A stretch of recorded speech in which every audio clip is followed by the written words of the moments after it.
Welcome to Empower Hour.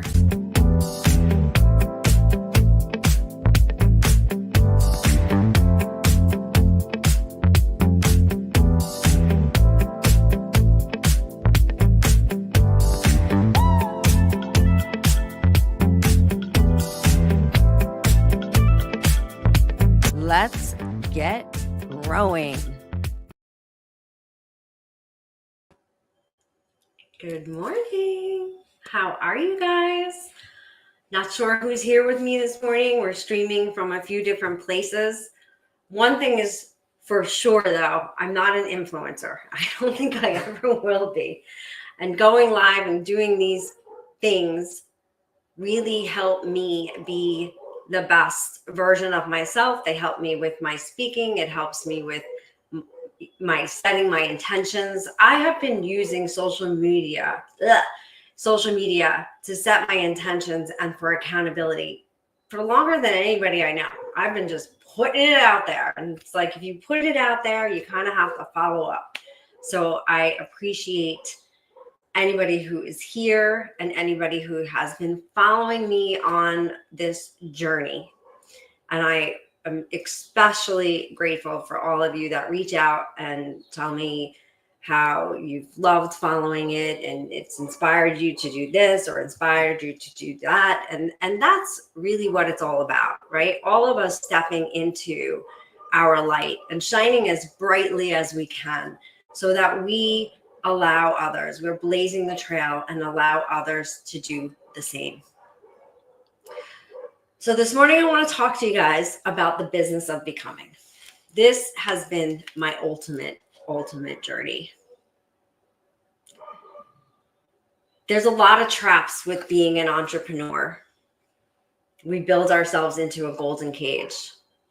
And one of the things that inspired me the most to morph my business into the kind of businesses it is now is all the conversations that I have with business leaders and business owners.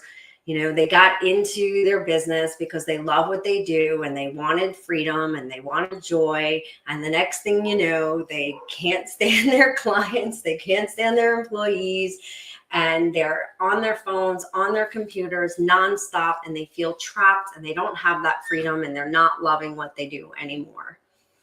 And a lot of us are basically living our lives around our business. Well, I'm going to tell you a little story. Imagine you decided you wanted to bake a cake and you wanted to bake the most amazing cake ever.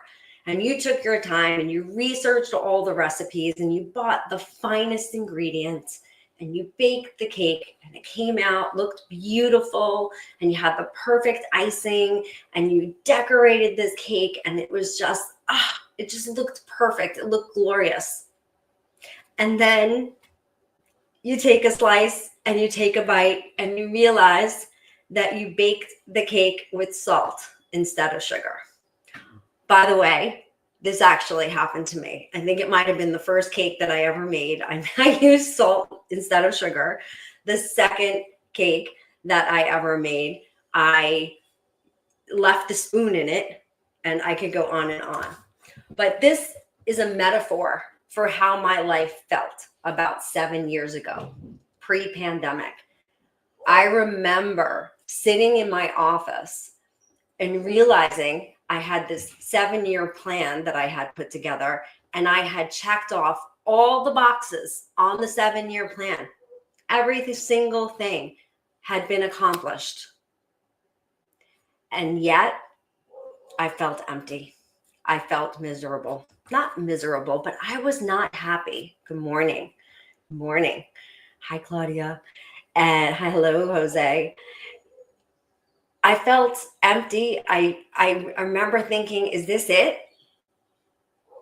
Because I didn't feel good. I was drinking a lot at night so that I could decompress, so I could wake up in the morning and do all the same things all over again. I was using that as a crutch.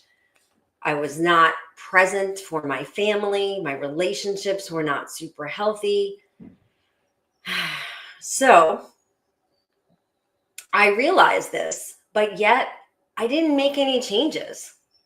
I stayed in the same situations out of fear, out of comfort, out of all kinds of reasons. And then the pandemic started, and the pandemic did so much good for me. The pandemic is when I really stepped into realizing coaching was what I was meant to be doing, not real estate. And I was in action, and it felt so great. And I began asking that question of who am I and why am I here? I stopped drinking, and I gained so much clarity, but I still stayed.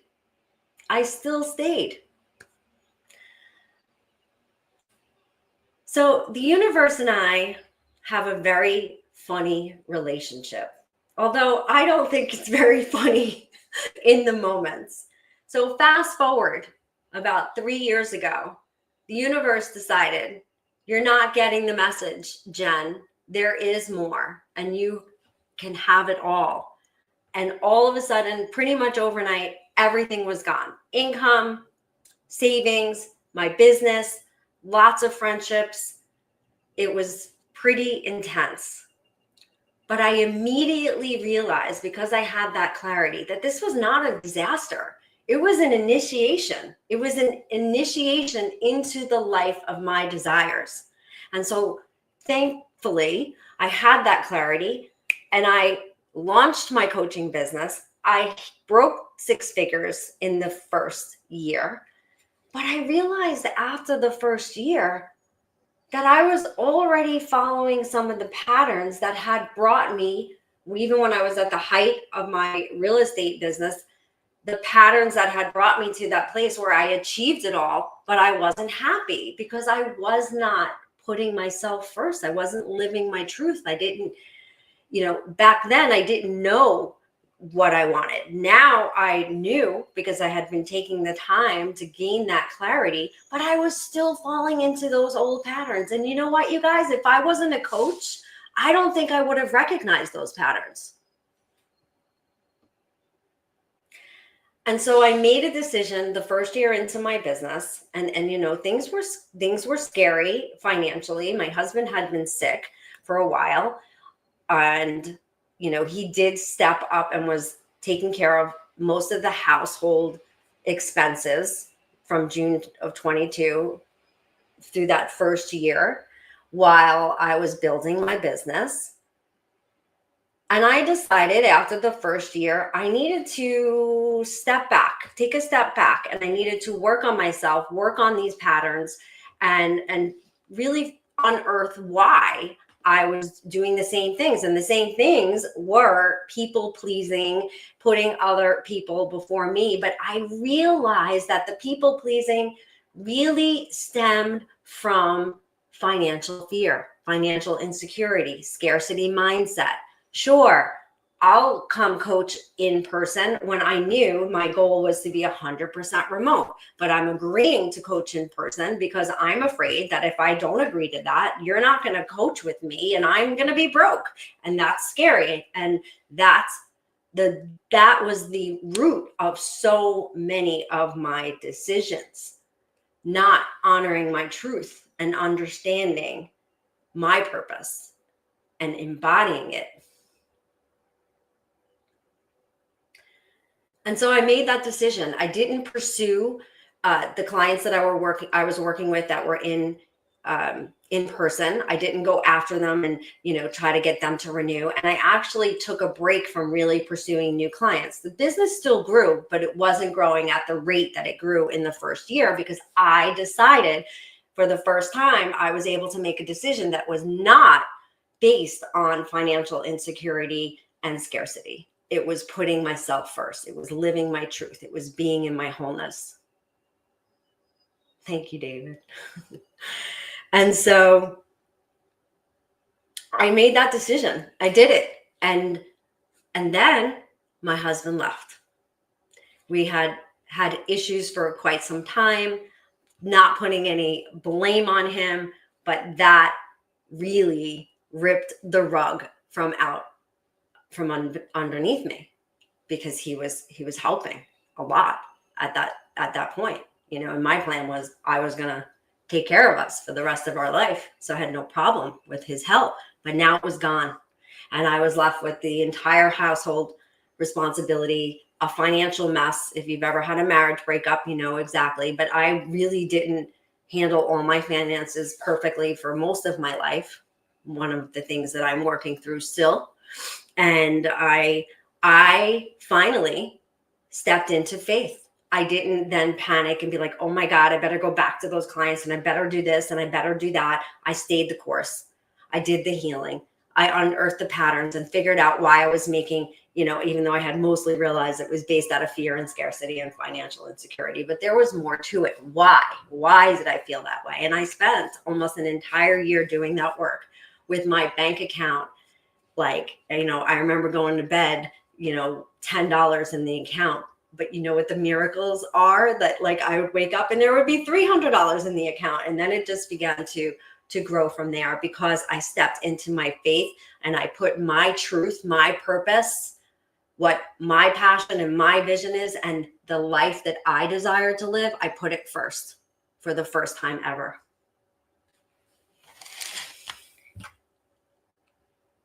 And now, going into the end of year 3, I started Q1. I'm on track to do 3 to 4 times the amount of business that I did last year in year 2. In year 2, I had already, you know, so the embodiment, the faith is the truth. If we follow this is where the magic, the miracles, the joy, the freedom, and all of that comes into place. I am committed to building a life that I desire by design, and then building a business that supports that. And I basically spent 30 years in real estate. Not that there's anything wrong with real estate. I love it. It did some amazing things for me. I raised 2 children mostly on my own in that career, but I was living my life around my business. And I had no idea who I was or why I was here and what I wanted out of life.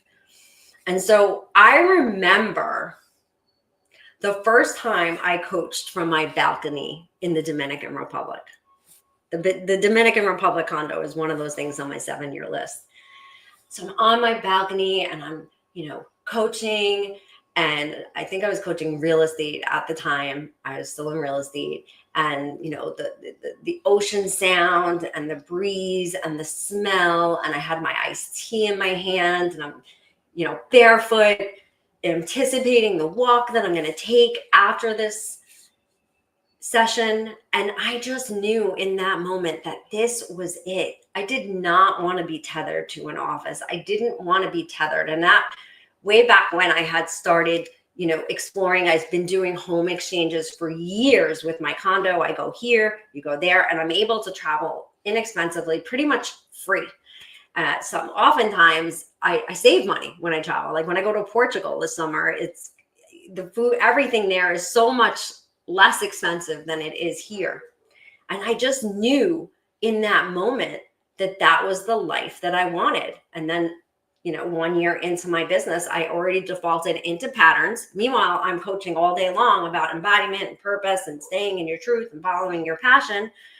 And that's how deep-seated, how programmed we are, that even though I had the clarity, it started to sneak in. And there I was coaching in person when I knew that that was not at all my truth, my purpose, my calling, my passion, and where I wanted to be and the life that I wanted to live. And so I made a decision, you guys, in the last month or so, and I am actually giving up my New York residency, and I am going to spend a year being a nomad. Here I am this morning in White Plains, so it's only half an hour from where I normally live, but it's still an adventure. It's still somewhere different. It's still something new. And this is what my heart desires. This is the life that I want right now. And who knows what the future will bring. And yes, I have, my daughters who still need me in certain capacities, my granddaughter who, oh my God, how much I love her and spending that time with her. I'm actually going to have, tonight we're going to a Taylor Swift experience show at the Paramount, and then she's sleeping over here, and where I am today has the cutest dogs in the world, and we're going to have so much fun in White Plains for the weekend. And I still have a financial mess that I'm cleaning up on a regular basis. But despite it all, knowing that, in the past I would have said, oh, but everybody needs me. Everybody, I need to stay. What kind of mother would I be? What kind of grandmother would I be? What kind of daughter would I be? My mom has a lot going on right now in her life, health-wise. And, but I know that I can still play the most supportive role, even if I am not here all the time. And by the way, when you decide to put yourself first and really know who you are and what you want out of life, you become a better daughter, you become a better mother, you become a better coach, you become a better whatever you want. Because the fact of the matter is, when we are putting everybody else first, we're showing up half-assed, we're showing up resentful, we're showing up not present. We're drinking too much at the end of the day to silence our feelings, or maybe a carton of ice cream, whatever it may be. Thank you, guys. So no more just talking about alignment. I am so committed to living my life fully aligned with the vision, with my desires, with my truth. One cool thing that I'm doing is I'm launching a blog about this. And that's one of the reasons I wanted to go live today. Jose, can you put that slide up? So I'm launching a new blog, and it's called Untethered Jen. And I hope that you subscribe to it. And this will be, it's going to be like a lot about my adventures and my travels and my journey. Absolutely. But it's also going to be not the business coach version. It's going to have a lot of talk about living in your purpose, living in alignment, and building a life of your dreams and a business that supports it. And I think we've been getting it wrong. We've been doing it the other way around. You could take it down now, Jose. So I want to ask you this morning, are you building a business that reflects the life that you desire? Or are you living your life around your business? Because I'm here to tell you that it's really difficult to find the joy, to find the happiness, to find the freedom when you are building it that way. I had to lose it all. And I believe that I lost it all so that I could come here and tell you all about it. And I'm so grateful, and I'm so blessed that I was given a skill set and a mindset, which I work on every day for probably the last 20 something years. But I was born with a certain set of skills that have enabled me to overcome so much. But that's the thing, you guys, I didn't overcome so much to live in mediocrity, and neither did you. So I challenge you to take that step, to begin asking yourself, who am I and why am I here? To begin to define the greater purpose in your business so that you can begin to find that purpose and let that be your North Star. When we are just defaulting ourselves into our realities, it's going to be really hard to find all the things that we desire that we want to do. As my friend Craig Siegel says, playing small is canceled, no longer shrinking. We want to expand. We want to become all that we can be. And by the way, if nobody has told you, you can have it all. You can have wealth, abundance, health, prosperity, healthy relationships, travel, whatever it is that you want. It is all possible. And you are the only one who can make it happen. And whatever your reality is right now, here today, it is a result of your choices, your decisions, and your actions. It is not because of the politics. It's not because of the economy. It's not because of what happened to you. Hey, if it was because of what happened to you, you guys, I would probably be dead or on welfare with 9 children, addicted to drugs or whatever. So circumstances do not make you. Your choices, your decisions, and your actions do. So I don't know if anybody that's in the StreamYard, I know some of my clients are here. If any of you want to come forward, just say that you want to enter the studio, or anybody has a question, a thought, or some epiphany that has happened to you, or an experience to share how you've been living your purpose. I'd love to hear from you. I'm sipping my iced tea from White Plains. It is not quite the same from sipping it from my balcony in the Dominican Republic, but I am so grateful, so blessed, and I'm really, really excited to share this journey with you guys and just keep showing up. I'm going to shine my light as bright as possible. I know there's lots of you out there who probably get triggered by me in a negative way. Who is she? Who does she think she is? Blah, blah, blah, blah, blah, blah. Well, that's okay, because I'm here to serve my purpose, live my truth, and to be an example for everybody else to be able to do the same. So thank you guys so much. I look forward to hearing from you and sharing this journey with you, and have an amazing weekend.